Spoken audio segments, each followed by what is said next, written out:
दोस्तों, मेरा नाम अंजुम वाजिद है। आज मैं आपको सुनाने जा रही हूँ वाजिद हुसैन सिद्दीकी की किताब आंसुओं का उपहार में से एक कहानी अधूरे सपने। मेरा इस हाई प्रोफाइल नौकरी में चयन हुआ। तभी मुझे लगा था ये नौकरी मुझे अपनी योग्यता से नहीं मिली थी।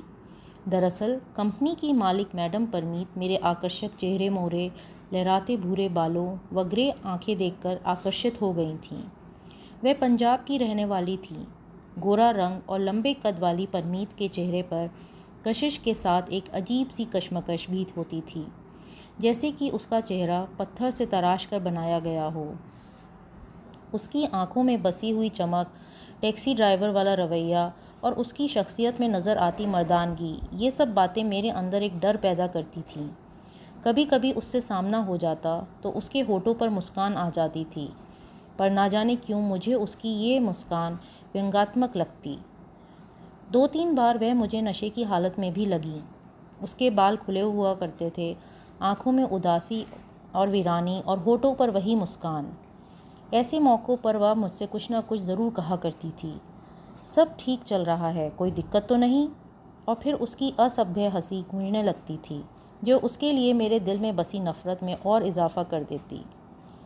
इस तरह की बदसलूकी और वाक़यों से बचने के लिए मैं अपनी नौकरी भी बदलने को तैयार था। पर दिक्कत ये थी कि दूसरी नौकरी मिल नहीं रही थी। इसलिए मैं दिल में व्यथित होते हुए भी बस खामोशी से उसे बर्दाश्त करता रहता था। एक दिन उसने मुझसे कहा, रोहित, संडे को बेंगलोर के बाहर घूमने चलते हैं। मैंने कहा, मैडम फिर कभी, कल मुझे गर्लफ्रेंड के साथ डेट पर जाना है। दरअसल मैं जिस लड़की से प्यार करता उसका नाम था रागिनी। वह एक सेवानिवृत्त कर्नल की बेटी थी।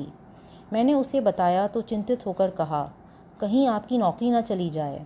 मैंने मजाकिया लहजे में कहा, नौकरी तो दूसरी मिल जाएगी, पर चांदनी से बदन वाली रागिनी नहीं मिलेगी। एक दिन मैडम परमीत ऑफिस नहीं आई। उन्होंने मुझसे फ़ाइल लेकर घर आने को कहा। वह एक विशालकाय भवन में अपने लगभग 4 वर्षीय बेटे लवी के साथ रहती थी। उन्होंने मुझे बताया, ये कंपनी और संपत्ति उनके पापा की थी। पापा की मृत्यु और पति से तलाक के बाद वह कंपनी का कामकाज देख रही थी। मुझे लगा परमीत मुझसे शादी में इंटरेस्टेड है, पर मैं रागिनी के साथ विश्वासघात नहीं करना चाहता था। अतः मैंने रिज़ाइन कर दिया। परमीत ने मुझसे कहा, लगता है आप अपनी प्रेमिका के प्रति समर्पित हैं, इसलिए नौकरी छोड़ दी। कंपनी के दरवाजे आपके लिए सदैव खुले रहेंगे। इस व्यवहार से उसके प्रति मेरी नफ़रत दूर हो गई। कर्नल को मैं बहुत पसंद था, लेकिन वह रागिनी की शादी मेजर राणा से करना चाहता था। वह कहता था, मेरे बच्चे, अधूरे सपने देखना छोड़ो, कुछ कर दिखाओ। आधुनिक जीवन के ये कुछ महान सत्य हैं जिसे मैंने कभी अनुभव ही नहीं किया। धनार्जन के अतिरिक्त सभी उपलब्धियां मेरे पास थीं। हर काम में हाथ आजमाया था मैंने। 6 महीने के लिए मैं स्टॉक एक्सचेंज में भी गया था, लेकिन बुल और बियर के बीच एक तितली की बिसात ही क्या थी।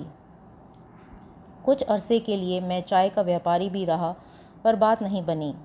जीविका के लिए मुझे डिलीवरी बॉय की नौकरी भी करनी पड़ी। मैं जिस होटल में डिलीवरी बॉय था, वहाँ का वाइन, तड़का, नॉनवेज अधिकतर गुंडे बदमाशों का फेवरेट था। ऐसे लोगों का पेट भरना ही मेरे जीवन का लक्ष्य बन गया था। होटल से अच्छी खासी दूर बीहड़ों में एक बदमाशों का अड्डा था। वहाँ से अक्सर ऑर्डर आता था। वहाँ जाना रिस्की था, अतः अधिकांश डिलीवरी बॉय वहाँ जाने से कतराते थे, परंतु मैं बेखौफ चला जाता था।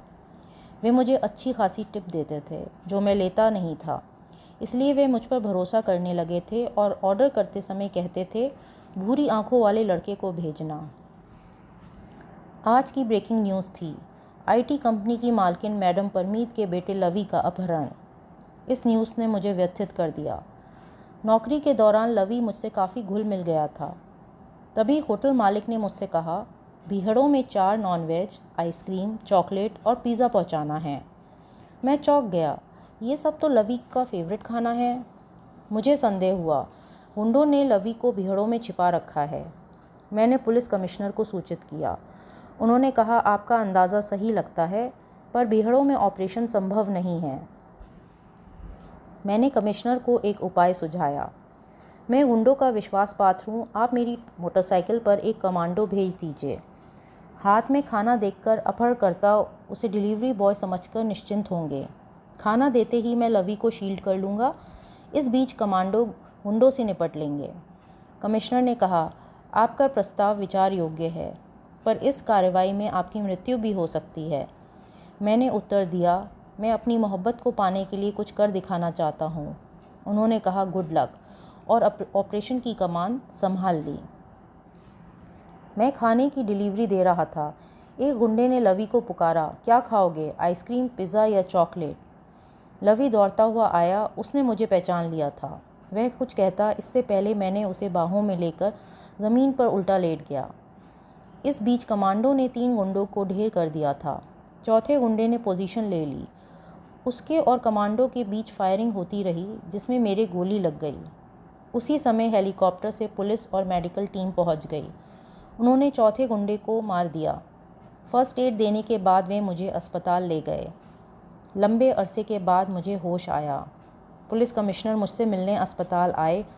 उन्होंने मुझे पुलिस में नौकरी का नियुक्ति पत्र दिया। फिर हंसकर बोले, अब तो तुम्हें अपनी मोहब्बत मिल जाएगी। मैंने दुखी हृदय से कहा, सर, देर हो गई। मेरे सपने अधूरे रह गए। वो किसी और की हो चुकी। मुझे गमगीन देखकर वह भी उदास हो गए।